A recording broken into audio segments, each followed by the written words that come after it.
प्रीति Rathi case 2013 का वो case जिस पर पूरा देश रोया था। आपने अब तक हैवानियत की दर्जनों दास्तान सुनी होगी, लेकिन जो सच्ची कहानी आज आपको हम सुनाने जा रहे हैं उसे सुनकर आप भी सिहर जाएंगे, अपने आंसू नहीं रोक पाएंगे। 2013 में घटी इस घटना पर तब लगभग पूरा देश रोया था। इस केस की सुनवाई के दौरान मामले की पैरवी कर रहे वकील ने इस अपराध को महिला जाति के साथ की गई अब तक की सबसे बड़ी हैवानियत करार दिया था।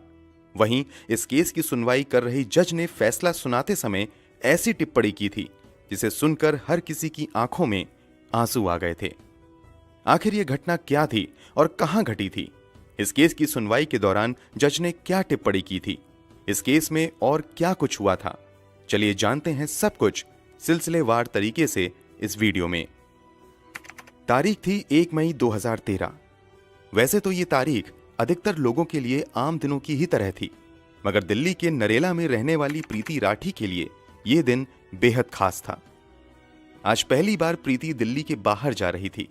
पहली बार घर छोड़कर बाहर जाने की वजह से मन में थोड़ी घबराहट भी थी, लेकिन खुशी भी थी, क्योंकि प्रीति ने वो कारनामा किया था जिस पर उसके पूरे परिवार को नाज था।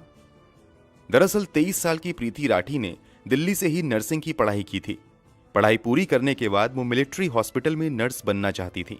इसके लिए उसने तैयारी भी शुरू कर दी थी। इसी दौरान इंडियन नेवी में नर्स की वैकेंसी निकली। प्रीति राठी ने भी इस जॉब के लिए अप्लाई किया और एग्जाम में शामिल हुई और सफल भी हुई। प्रीति नेवी में बतौर नर्सिंग ऑफिसर सिलेक्ट कर ली गई। अब सभी कागजी कार्रवाई पूरी हो चुकी थी और अब प्रीति को मुंबई के कोलाबा में स्थित नौसेना ऑफिस में रिपोर्ट करना था और उसे आईएनएस मुंबई में बतौर सेकंड लेफ्टिनेंट ड्यूटी ज्वाइन करनी थी। इसी वजह से प्रीति मुंबई जा रही थी।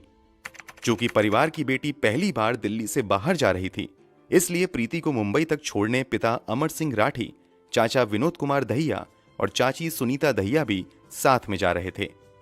इन सभी को गरीब रथ एक्सप्रेस से मुंबई के बांद्रा स्टेशन पर पहुंचना था। तय समय पर 1 मई 2013 को ट्रेन दिल्ली के निजामुद्दीन स्टेशन पर आकर रुक जाती है। ट्रेन रुकते ही प्रीति अपने परिवार वालों के साथ जल्दी से ट्रेन में सवार हो जाती हैं और सभी अपनी अपनी सीट पर बैठ जाते हैं और ट्रेन अपनी मंजिल की तरफ बढ़ चलती है। इस ट्रेन में काफी भीड़ भाड़ थी। सीट पर जितने लोग थे वो तो थे ही, इसके अलावा काफी लोग खड़े भी थे, इसलिए बोगी के अंदर गहमा गहमी कुछ ज्यादा ही थी। ट्रेन के अंदर भीड़ के बीच एक युवक ऐसा भी था जिसने अपना चेहरा गमछे से छुपाया हुआ था और कैप पहना हुआ था। वो किसी से बातें नहीं कर रहा था, लेकिन कभी उठकर बाथरूम की तरफ जाता था तो कभी वापस आकर सीट पर बैठ जाता था और वो अक्सर प्रीति को झांकने की कोशिश करता था। ये बात प्रीति के परिवार वालों ने भी नोटिस की थी और वो कुछ ज्यादा ही सतर्क हो गए थे। खैर, भीड़ भाड़ और गहमा गहमी के बीच सभी लोग लगभग सो गए। रात यूं ही गुजर जाती है। सुबह होते ही सभी लोग उठ जाते हैं और इधर ट्रेन भी अपनी मंजिल की तरफ तेजी से बढ़ते हुए मुंबई पहुंच जाती है। अब तारीख बदलकर 2 मई 2013 हो चुकी थी। प्रीति और उसके परिवार वालों को बांद्रा टर्मिनल पर उतरना था। सुबह के 8:05 पर ट्रेन बांद्रा स्टेशन पहुंच जाती है और प्रीति, उसके पिता, चाचा और चाची सभी ट्रेन से उतर जाते हैं। यहां से अब सभी अपनी अगली मंजिल की तरफ बढ़ना शुरू कर देते हैं। ट्रेन से उतरने के बाद प्रीति थोड़ी थकी हुई महसूस कर रही थी, इसलिए वो थोड़ा धीरे धीरे चल रही थी, जबकि प्रीति के पिता और उसके चाचा चाची प्रीति से कुछ कदम आगे चल रहे थे। जब प्रीति ने देखा कि वो चलने में अपने पिता और चाचा चाची से काफी पीछे हो गई है, तो वो भी अपने कदम को तेजी से बढ़ाना शुरू कर देती है ताकि वो उन लोगों के पास पहुंच सके। अभी प्रीति ने अपने कदम तेजी से बढ़ाने शुरू ही किए थे कि अचानक प्रीति महसूस करती है कि किसी ने उसके कंधे पर पीछे से छुआ है। प्रीति के कदम अचानक रुकते हैं और वो पीछे मुड़कर देखती है कि किसने उसे छुआ है। प्रीति जैसे ही अपना चेहरा पीछे करती है, उसे वही लड़का दिखता है जो अपने चेहरे को गमछे से छिपाकर उसकी बोगी में ही बैठा हुआ था और लगातार उसे देखने की कोशिश कर रहा था। उसे देखने के बाद प्रीति कुछ समझ पाती उससे पहले ही वो नकाबपोश लड़का एक डब्बा निकालता है और अगले ही पल उस डब्बे में से कुछ प्रीति के चेहरे की तरफ फेंकता है। जैसे ही वो फेंकी गई चीज प्रीति के चेहरे पर पड़ती है, अचानक प्रीति दहाड़े मारकर चिल्लाना शुरू कर देती है। प्रीति की आवाज सुनकर उसके पिता और चाचा चाची दौड़कर उसके पास आते हैं।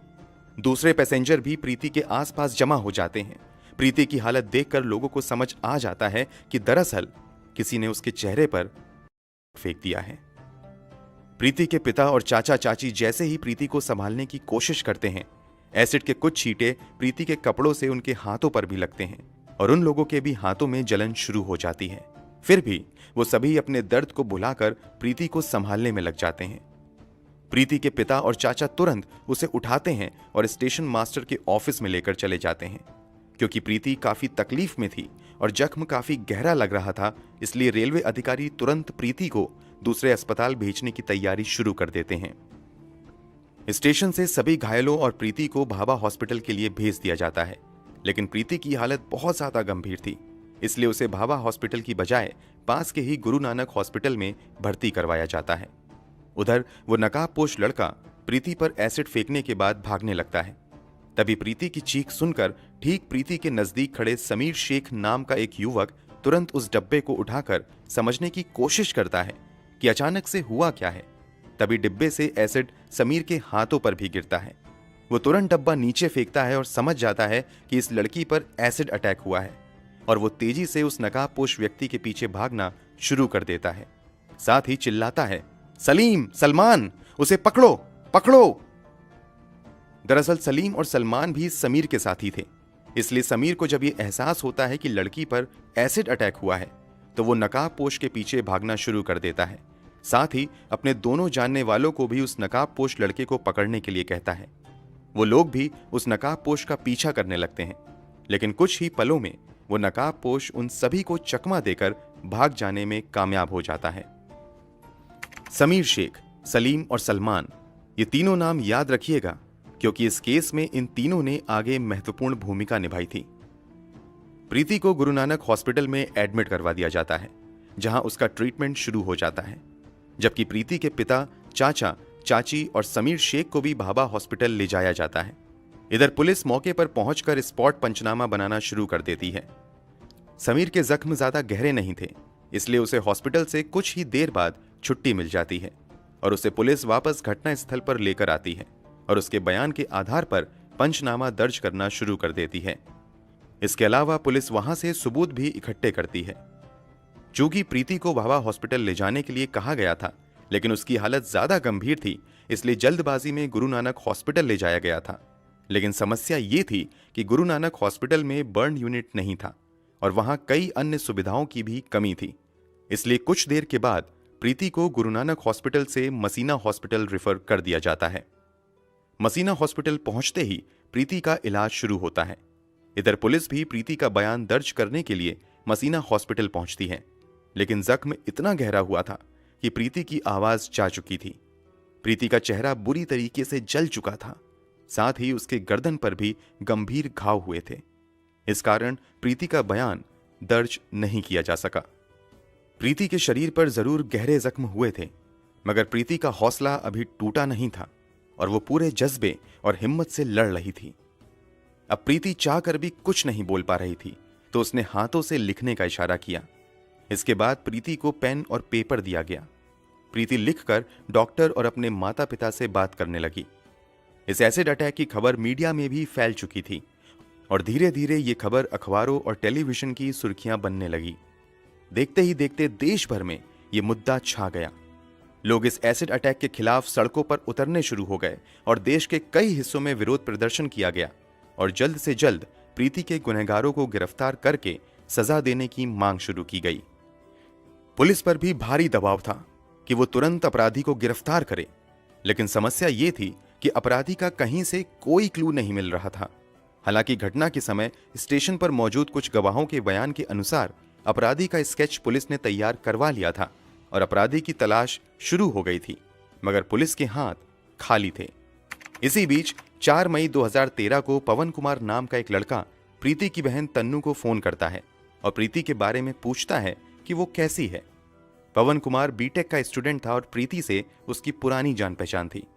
इस बात की जानकारी तन्नू अपने पिता अमर सिंह राठी को देती है और अमर सिंह जांच कर रहे पुलिस अधिकारियों को भी इस बात की जानकारी देते हैं कि पवन कुमार नाम के एक लड़के ने फोन करके प्रीति का हालचाल पूछा है। ये जानकारी हाथ लगने के बाद पुलिस वो स्केच जो गवाहों के बयान के आधार पर बनाया गया था प्रीति को दिखाती है और प्रीति से पूछती है कि क्या तुम इन्हें पहचानती हो। जवाब में प्रीति बोर्ड पर 3 नाम लिखती है, सत्यम, अंकुर और पवन कुमार। प्रीति के अनुसार स्केच में दिख रहा लड़का इन तीनों में से कोई एक था। क्योंकि प्रीति ने भी पवन कुमार का नाम लिया और पवन कुमार ने फोन करके प्रीति का हालचाल जाना था, इसलिए पुलिस अनुमान लगाती है कि शायद पवन कुमार ने ही प्रीति पर एसिड फेंका होगा और वो जानना चाह रहा होगा कि प्रीति जिंदा है या मर गई। इसलिए पवन कुमार को शक के दायरे में लेते हुए पुलिस जांच शुरू कर देती है और तुरंत पवन कुमार की तलाश में लग जाती है। कुछ दिनों की खोजबीन के बाद 9 मई 2013 को पुलिस पवन कुमार को गिरफ्तार कर लेती है। इस गिरफ्तारी की खबर के बाद लोगों का गुस्सा और भड़क जाता है और वो जल्द से जल्द अपराधी को कड़ी से कड़ी सजा दिलवाने की मांग करना शुरू कर देते हैं। लोग प्रीति के जल्द से जल्द स्वस्थ होने की भी दुआएं कर रहे थे, मगर प्रीति की हालत दिन प्रतिदिन बिगड़ती ही जा रही थी। मसीना हॉस्पिटल में आए हुए उसे कई दिन हो चुके थे और यहां प्रीति की कई सर्जरी भी की गई थी, मगर हालात सुधरने की बजाय बिगड़ते ही जा रहे थे। प्रीति के इंटरनल ऑर्गन्स धीरे धीरे काम करना बंद कर रहे थे। मसीना हॉस्पिटल के डॉक्टर को लगने लगा कि प्रीति की हालत ज्यादा गंभीर हो रही है, तो उन्होंने तुरंत प्रीति को रेफर करते हुए बॉम्बे हॉस्पिटल भेज दिया ताकि बेहतर इलाज मिल सके।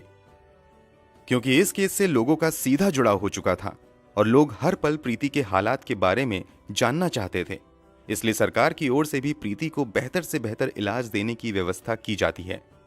जैसे ही प्रीति को बॉम्बे हॉस्पिटल लाया जाता है, देश के टॉप स्पेशलिस्ट डॉक्टरों की टीम बनाई जाती है और उन्हें ही प्रीति की इलाज का जिम्मा दिया जाता है। लाख कोशिशों के बावजूद यहां भी हालात सुधरने की बजाय बिगड़ते ही जाते हैं और प्रीति वेंटिलेटर सपोर्ट पर चली जाती हैं।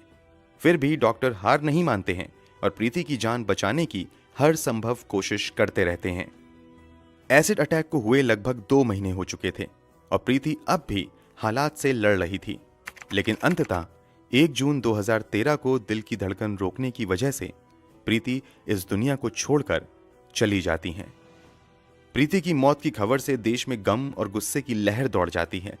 हर कोई प्रीति के जाने से सदमे में था। प्रीति की मौत के बाद पोस्टमार्टम किया जाता है और उसके शव को अंतिम संस्कार के लिए दिल्ली लाया जाता है, लेकिन प्रीति के घर वाले मामले की सीबीआई जांच की मांग करते हुए अंतिम संस्कार करने से मना कर देते हैं और प्रीति के शव के साथ ही एक प्रदर्शन रैली निकाली जाती है। अंत में सरकार की ओर से सीबीआई जांच का आश्वासन मिलने के बाद पूरे राजकीय सम्मान के साथ प्रीति का अंतिम संस्कार किया जाता है।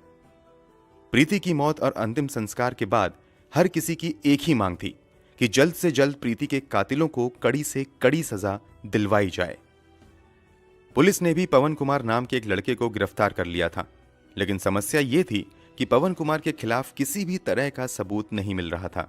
रेलवे पुलिस भी अब तक पवन कुमार के खिलाफ कोई सबूत नहीं ढूंढ पाई थी।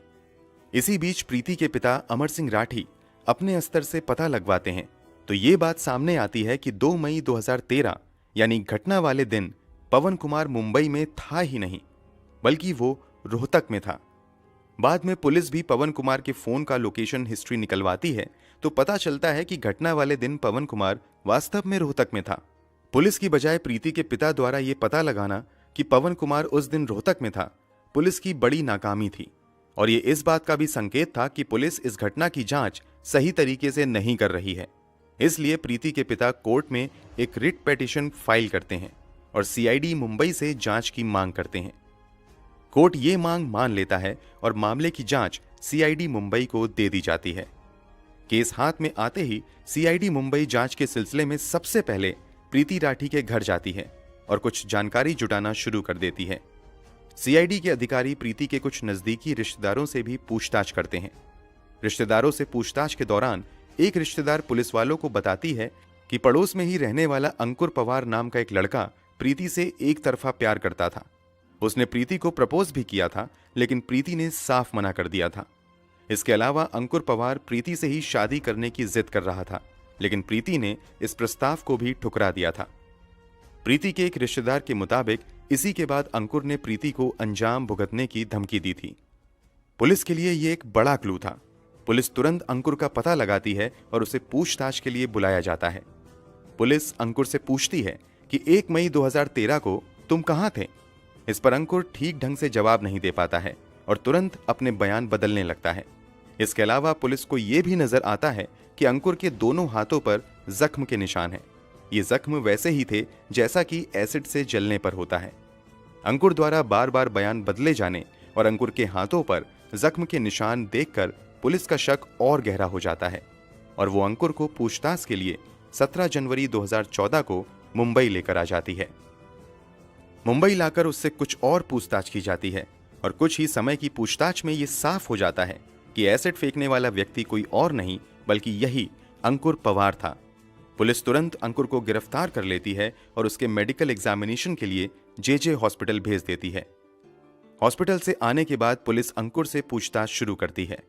पूछताछ में अंकुर बताता भी है कि दरअसल वो प्रीति को पसंद करता था और उससे ही शादी करना चाहता था, लेकिन प्रीति ने मना कर दिया था। इसी से वो काफी चिढ़ा हुआ था। इधर प्रीति ने इंडियन नेवी में भी नौकरी हासिल कर ली थी, जबकि अंकुर बेरोजगार बैठा हुआ था।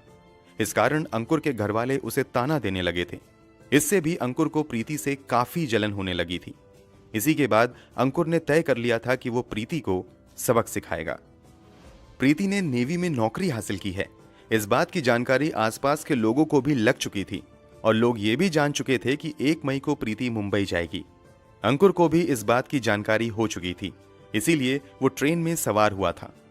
अंकुर ट्रेन के अंदर ही प्रीति पर एसिड फेंकना चाहता था, लेकिन ट्रेन के अंदर भीड़ काफी ज्यादा थी और ऊपर से अंकुर लगातार ट्रेन में प्रीति को घूर रहा था। इस कारण उसके माता पिता कुछ ज्यादा ही सतर्क हो गए थे। इसलिए ट्रेन के अंदर अंकुर को प्रीति के ऊपर एसिड फेंकने का मौका ही नहीं मिल पाया। वैसे सुबह के 4 बजे अंकुर ट्रेन की टॉयलेट के पास भी जाकर खड़ा हुआ था कि अब अगर प्रीति यहां आए तो वो यहीं पर एसिड फेंक देगा, लेकिन प्रीति वहां नहीं आई। इसलिए अंकुर का प्लान यहां पर भी फेल हो गया। आखिरी में जब प्रीति ट्रेन से उतरती है तब अंकुर उस पर एसिड फेंकता है।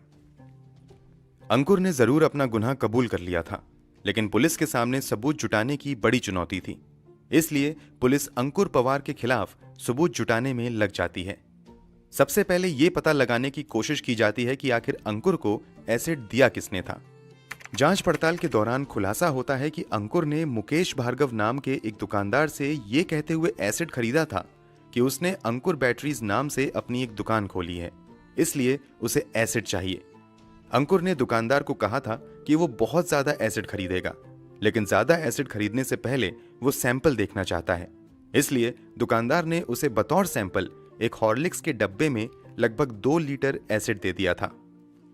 सबूत और मजबूत होने के लिए अंकुर की फोन डिटेल निकलवाई जाती है, तो पता चलता है कि 1 मई को अंकुर निजामुद्दीन स्टेशन पर था और फिर उसकी लोकेशन 2 मई की सुबह यानी घटना वाले दिन मुंबई के बांद्रा टर्मिनल पर थी। अब अंकुर की आइडेंटिटी कंफर्म करने के लिए पुलिस आई विटनेस के सामने आइडेंटिफिकेशन परेड करवाती है। आइडेंटिफिकेशन परेड के दौरान एक साथ कई लोगों को खड़ा किया जाता है, उसमें अंकुर भी शामिल होता है।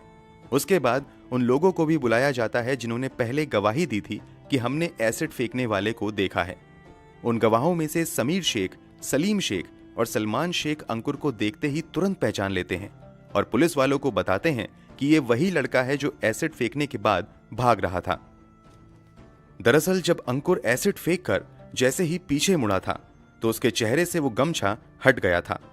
चूंकि समीर शेख ने ही सबसे पहले एसिड फेंकने वाले व्यक्ति को पकड़ने की कोशिश की थी और भागने के दौरान एक बार अंकुर पीछे मुड़ा था, इसलिए समीर शेख ने उसका चेहरा भी देख लिया था। इसके अलावा सलीम और सलमान भी अंकुर का चेहरा देख चुके थे, इसलिए परेड के दौरान इन दोनों ने भी उसे पहचान लिया। परेड के दौरान समीर इस बात की भी पुष्टि करता है कि पुलिस ने जो डब्बा घटना स्थल से बरामद किया था वही डब्बा उसने अंकुर के हाथ में भी देखा था। इन तीनों के अलावा पवन मालवीय नाम का भी एक व्यक्ति अंकुर की पहचान करता है। इसके अलावा एक और व्यक्ति परेड के दौरान अंकुर की पहचान करता है और इस बात की गवाही देता है कि अंकुर उस रात ट्रेन में मौजूद था, क्योंकि लगभग 4 बजे उन्होंने अंकुर को टॉयलेट के पास खड़े देखा था। सभी पुख्ता सबूत जमा करने के बाद इस केस में अंकुर पवार को मुख्य आरोपी बनाते हुए चार्जशीट फाइल की जाती है और मामले की सुनवाई Special City Civil and Session Court Greater Mumbai में शुरू होती है। ये जानकर आपका खून खौल जाएगा कि जब अंकुर को सुनवाई के लिए कोर्ट में लाया जाता है तो वो अक्सर मुस्कुराते हुए आता है। कई बार वो मुस्कुराते हुए विक्ट्री साइन दिखाता था। कोर्ट में सुनवाई के दौरान पुलिस की ओर से कुल 37 गवाह पेश किए जाते हैं। कोर्ट में भी आकर समीर, सलीम और सलमान शेख अंकुर की पहचान करते हुए गवाही देते हैं। सभी सबूतों और गवाहों को देखने के बाद आखिरकार स्पेशल कोर्ट द्वारा प्रीति राठी के अपराधी अंकुर पवार को आईपीसी की धारा 302 और धारा 326 बी के तहत दोषी पाते हुए मौत की सजा सुनाई जाती है और 5,000 का जुर्माना भी लगाती है। यह भारत के इतिहास में पहली बार था जब किसी एसिड अटैकर को फांसी की सजा सुनाई गई थी। इस मामले में पैरवी कर रहे स्पेशल पब्लिक प्रोसिक्यूटर एएम चिमलकर ने अंकुर की इस दरिंदगी को किसी भी महिला के खिलाफ की गई अब तक की सबसे बड़ी हैवानियत करार दिया था। वहीं इसी मामले की सुनवाई कर रहे जज ने फैसला सुनाते हुए टिप्पणी की थी कि इस एसिड अटैक की वजह से प्रीति का चेहरा इतनी बुरी तरीके से जल चुका था और इतना भयावह हो चुका था कि अगर प्रीति ने अपना चेहरा देख लिया होता तो शायद वो उसी दिन मर जाती। ये टिप्पणी अंकुर की दरिंदगी को बताने के लिए काफी है। अंकुर पवार कितना बड़ा शैतान और पत्थर दिल इंसान था, इसका अंदाजा आप इस बात से भी लगा सकते हैं कि जब जज ने उसे फांसी की सजा सुनाई तो उसके चेहरे पर जरा भी डर का भाव नहीं था। उसने प्रीति के साथ जो कुछ भी किया उसे इसका भी अफसोस नहीं था। वो कोर्ट में बड़ी बेशर्मी से मुस्कुरा रहा था। उसकी ये क्रूर हंसी प्रीति के परिवार वालों के जख्म पर नमक जैसी थी। मुंबई सेशन कोर्ट से भले ही अंकुर को फांसी की सजा मिल गई, मगर अंकुर ने बॉम्बे हाई कोर्ट में इस फैसले के खिलाफ अपील कर दी। हाई कोर्ट में इस मामले की सुनवाई जस्टिस वीपी धर्माधिकारी और जस्टिस पीडी नायक कर रहे थे। इस मामले की लंबी सुनवाई के बाद जून 2019 में बॉम्बे हाई कोर्ट ने सेशन कोर्ट के फांसी के फैसले को उम्र कैद में बदल दिया। वैसे जिस दर्द से प्रीति गुजरी थी और जिस दर्द से प्रीति के माता पिता को गुजरना पड़ा, उस दर्द के सामने शायद उम्र कैद की सजा तो क्या, फांसी की सजा भी कम ही होती। दोस्तों, इस वीडियो के बारे में आपकी क्या राय है? कमेंट बॉक्स में जरूर बताएं। वीडियो को लाइक और शेयर जरूर करें। अगर आपने अब तक इस चैनल को सब्सक्राइब नहीं किया है तो जाने से पहले चैनल को सब्सक्राइब जरूर कर लें ताकि हम लगातार इस तरह की वीडियोस आपके लिए लाते रहें। धन्यवाद।